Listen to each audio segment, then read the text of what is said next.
नमस्कार दोस्तों, स्वागत है आपका के अपने चैनल एल्डर इन्वेस्टर में। तो आज हम बात करेंगे बजाज फाइनेंस के स्टॉक के बारे में। बजाज फाइनेंस के स्टॉक में आज आपको लगभग 1% के आसपास की गिरावट देखने को मिली है। तो आज हम इस वीडियो में बात करेंगे कि अगर आप इस स्टॉक में एक नई एंट्री लेना चाहते हैं और आप एक लॉन्ग टर्म इन्वेस्टर हैं तो आपके लिए ये वीडियो बहुत ही ज़्यादा इंपॉर्टेंट होने वाला है। तो वीडियो को हल्का से भी स्किप ना करें। तो अगर आप इस चैनल पर नए हैं तो वीडियो को लाइक कीजिए, शेयर कीजिए और चैनल को सब्सक्राइब करना ना भूलें ताकि स्टॉक मार्केट से रिलेटेड हर एक अपडेट आपको हमारे चैनल पर मिल सके।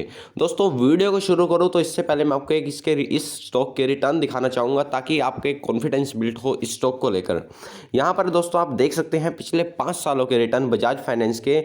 बजाज फाइनेंस ने लगातार ओवर अ लॉन्गर होराइजन आपको एक अच्छे रिटर्न बनाकर दी है। पिछले 5 सालों की बात करें तो कंपनी के स्टॉक ने लगभग आपको 6 गुना आपके पैसों को कर दिया है। मतलब अगर आपने 5 साल पहले इस स्टॉक में 1 लाख रुपए भी इन्वेस्ट किया होता, मान लीजिए आपने 1 लाख रुपए स्टॉक में इन्वेस्ट किए होते 5 साल पहले, तो आपके वो पैसे लगभग 6 लाख के आसपास हो जाते इस आज से 5 साल के बाद। तो दोस्तों मैं ये आपको इसलिए बता रहा हूँ क्योंकि बजाज फाइनेंस जैसे स्टॉक में आप यहाँ पर एक चीज़ देखिए कि आपको इस स्टॉक में over 5 year period of time कि आपको यहाँ पर कोई गिरावट देखने को नहीं मिली। आपको यहाँ पर भी एक गिरावट देखने को मिली, आपको यहाँ पर एक टाइम कंसोलिडेशन देखने को मिला, आपको यहाँ पर भी एक गिरावट देखने को मिली, आपको यहाँ पर क्रैश में भी स्टॉक में गिरावट देखने को मिली और हाल ही में कोविड में भी आपको यहाँ पर एक गिरावट देखने को मिली है। पर इन सारी गिरावटों के बाद भी इस कंपनी के स्टॉक ने आपको एक बहुत ही बेहतरीन रिटर्न बनाकर दिए हैं। ये स्टॉक के रिटर्न मैं आपको इसलिए दिखा रहा हूं दोस्तों ताकि आपको पता लग सके कि कंपनी बहुत ही शानदार है।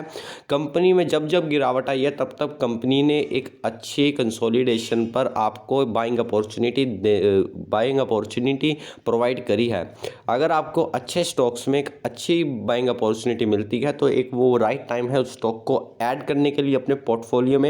और यहाँ पर आप एक बार इस कंपनी के 10 साल पिछले 20 सालों के आसपास का रिटर्न भी देखेंगे तो कंपनी ने एक बेहद ही बेहतरीन रिटर्न यहाँ पर बनाकर दिया है। यहाँ पर आप देख सकते हैं कंपनी के स्टॉक में न जाने कितने बार गिरावट आई है। यहाँ पर आप देखिए एक अच्छी गिरावट आई, यहाँ पर आप देख सकते हैं एक अच्छी गिरावट आई, यहाँ पर भी आपको एक अच्छी गिरावट देखने को मिली है, यहाँ पर आप देख सकते हैं अच्छी गिरावट आई और यहाँ पर तो एक बहुत बड़ा क्रैश भी आपको देखने को मिला। तो आप ओवर अ लॉन्गर पीरियड आप एक चीज़ देखिए, आपको एक चीज़ यहाँ पर देखनी है कि कंपनी के स्टॉक ने ओवर अ लॉन्गर होराइजन एक अच्छे रिटर्न, एक बेहतरीन रिटर्न अपने स्टॉक अपने इन्वेस्टर्स को बनाकर दिए हैं।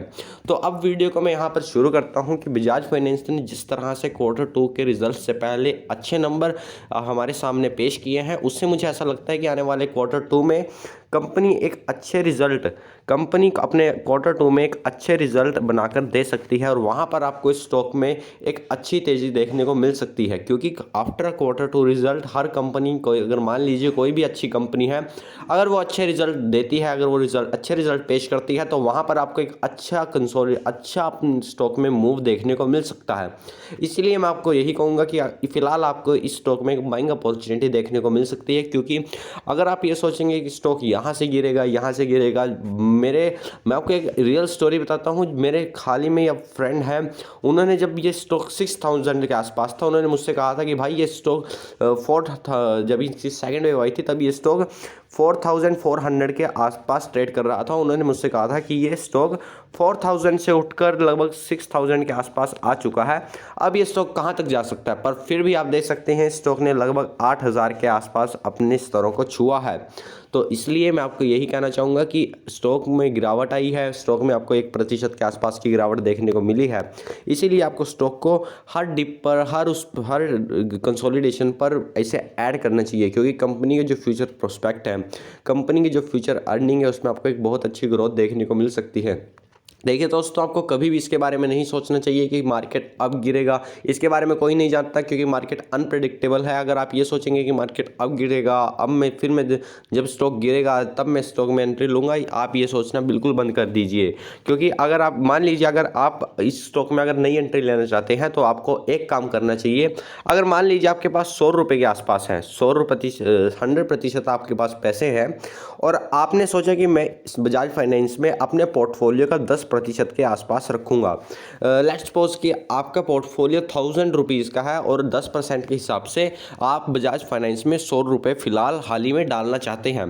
तो आपको क्या करना चाहिए, आपको एक राइट अप्रोच दोस्तों यही रहेगी कि आपको 40 से 30 रुपये के आसपास आपको एट अ टाइम 1-2 दिन के अंदर डालना चाहिए या एक हफ्ते में डालना चाहिए, और बचा हुआ 60 रुपये है जो आपका 6% है स्टॉक पोर्टफोलियो का, वो आपको इन अ स्टैगर्ड वे, इन अ सिप वे आपको स्टॉक में डालना चाहिए। इससे क्या होगा, अगर मान लीजिए स्टॉक यहाँ से ऊपर चला जाता है तो आपको एक रिग्रेट नहीं होगा, आपको एक पछतावा नहीं होगा कि स्टॉक यहाँ से ऊपर चला गया और मैं इसे खरीद नहीं पाया।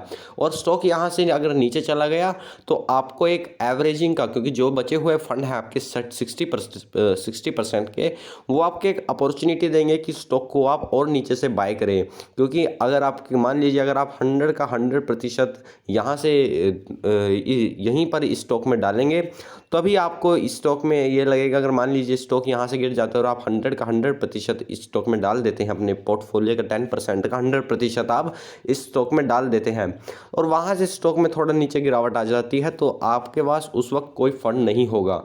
इसीलिए मैं आपको कह रहा हूँ, क्योंकि देखिए अगर बढ़ जाता है वहाँ से दैट ये आपका लक है, पर हमें दोनों तरफ के देखिए हमें जो बुल गाड़ी के जो दोनों पहिए हैं उन्हें इक्वली बैलेंस कर चलना पड़ेगा। इसलिए मैं आपको कह रहा हूँ कि आप 40% के आसपास, 40% के आसपास आप लमसम कीजिए और जो 60% है बचा हुआ उससे आप स्टैगर्ड वे में इन्वेस्ट कीजिए। क्योंकि बजाज फाइनेंस एक बहुत अच्छी ग्रोथ स्टोरी है, जो उन्होंने ग्रोथ प्रोस्पेक्ट अपने रखे हैं उसमें मुझे बहुत ही ज़्यादा ग्रोथ अपॉर्चुनिटी अवेलेबल लगती है। आने वाले वक्त में आप देखेंगे कंपनी बहुत शानदार अपनी ग्रोथ कर सकती है, क्योंकि कंपनी में आने वाले वक्त में जो ग्रोथ अपॉर्चुनिटी है, कंपनी आने वाले वक्त में वो ग्रोथ अपॉर्चुनिटी को बहुत अच्छे तरीके से मैनेज करेगी। कंपनी के जो हम यहाँ पर अगर CAGR की बात करें तो कंपनी ने लगभग 40% के आसपास का CAGR बना कर दिया है ओवर अ लॉन्गर होराइजन अपने इन्वेस्टर्स को। शायद इससे भी ज़्यादा कंपनी ने अपने इन्वेस्टर्स को बना कर दिया है CAGR, compounded annual growth rate. तो मैं आपको हमेशा यही कहूँगा कि अगर आप एक क्वालिटी कंपनी बाय करेंगे, अगर आप एक क्वालिटी स्टॉक बाय करेंगे तो आपको आने वाले वक्त में एक अपने पोर्टफोलियो में एक अच्छे रिटर्न देखने को मिल सकते हैं। क्योंकि आपको हमेशा कभी भी दोस्तों ये नहीं सोचना चाहिए कि स्टॉक यहाँ पर गिर चुका है, आपको एक ओनर की तरह सोचना चाहिए। अगर आप इस कंपनी के ओनर हैं और आपको खुद की कंपनी के स्टॉक जहाँ से आपने बाय किए उससे सस्ते मिल रहे हैं और आपको पता है कि इस कंपनी का स्टॉक आने वाले वक्त में 15 से 20 हज़ार तक जाएगा, तो आप उस स्टॉक को अपनी निजी प्रॉपर्टी बेचकर भी, अपनी निजी प्रॉपर्टी सेल कर भी आप उस स्टॉक को ज़रूर खरीदेंगे। इसीलिए आपको एक बिजनेसमैन की तरह सोचना चाहिए, ना कि एक स्टॉक स्पेकुलेशन की तरह। क्योंकि अगर आप एक स्टॉक स्पेकुलेशन की तरह सोचेंगे तो ओवर लॉन्गर होराइजन आप एक अच्छे रिटर्न को मिस कर देंगे। आप अपनी इन्वेस्टमेंट जर्नी में हमेशा ही उस स्टॉक स्पेकुलेशन में रह जाएंगे। क्योंकि अगर आप अपने बिहेवियर को मैनेज नहीं कर सकते, आप ओवर लॉन्गर होराइजन, क्योंकि स्टॉक मार्केट में स्टॉक चूज़ करना बहुत ही आसान बात है, स्टॉक में नॉलेज रखना वो भी बहुत आसान बात है, पर स्टॉक को होल्ड करना और उसी स्टॉक पर सीट टाइट करना, अपनी सीट को टाइट करना, वो बहुत ही ज़्यादा इम्पोर्टेंट काम है। और इसमें अच्छों की अच्छे इस चीज़ को अच्छे नहीं कर पाते। इसलिए मैं आपको यही बात कहूँगा कि आप स्टॉक को लंबे वक्त के लिए होल्ड कीजिए, आपको ओवर अ लॉन्ग होराइजन एक अच्छे रिटर्न अपने पोर्टफोलियो में देखने को मिल सकते हैं। क्योंकि कंपनी एक बेहतरीन कंपनी है, कंपनी में आने वाले वक्त में आपको एक अच्छी फ्यूचर ग्रोथ देखने को मिल सकती है। क्योंकि आपको हमेशा एक बात ध्यान में रखनी चाहिए, अगर आप अपने बिहेवियर को मैनेज कर सकते हैं ओवर अ लॉन्गर पीरियड, तो आपको ओवर अ लॉन्गर होराइजन आपको एक अच्छे रिटर्न अपने पोर्टफोलियो में देखने को मिलेंगे। अगर आप एक बेकार, एक घटिया स्टॉक खरीदेंगे तो आपको हमेशा एक घटिया ही रिटर्न अपने पोर्टफोलियो में देखने को मिलेंगे।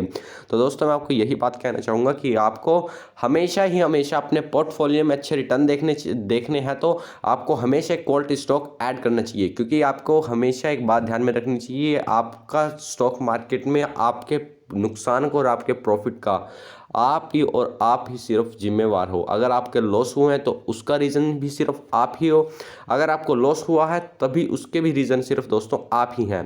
तो अगर आपको वीडियो पसंद आई हो तो वीडियो को लाइक कीजिए, शेयर कीजिए और चैनल को सब्सक्राइब करना ना भूलें, ताकि स्टॉक मार्केट से रिलेटेड हर एक अपडेट आपको हमारे चैनल पर मिल सके।